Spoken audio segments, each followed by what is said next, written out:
Depuis 5 ans maintenant, on installe des prairies multi-espèces donc sur nos prairies temporaires. Le gros objectif de cette pratique, c'est de diminuer la fertilisation azotée, c'est d'optimiser la qualité des fourrages.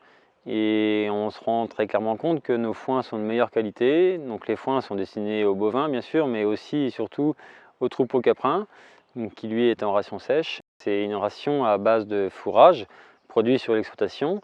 Donc on fait nos foins nous-mêmes, bien sûr, sur nos prairies. Et à côté de ça, on fait aussi de l'enrubanage, notamment de prairies multi-espèces.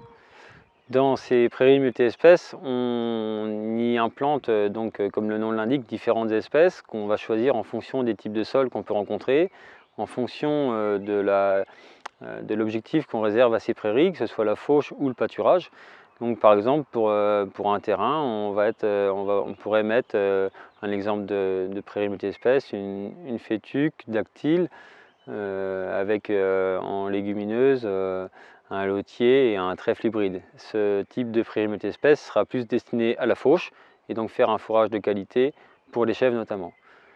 Sur un objectif de pâturage, on va choisir d'autres espèces. Donc on peut y remettre de la fétuque élevée, éventuellement de la fétuque des prés. On va mettre un régras anglais, éventuellement on va compléter avec des légumineuses type lotier, type le trèfle blanc, qui est très intéressant pour le pâturage, et du trèfle violet.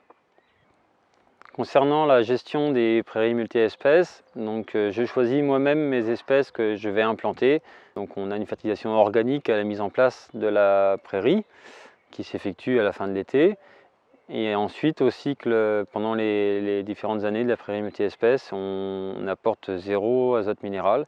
On apporte uniquement, on va dire, une quinzaine de tonnes de fumier tous les 2-3 ans.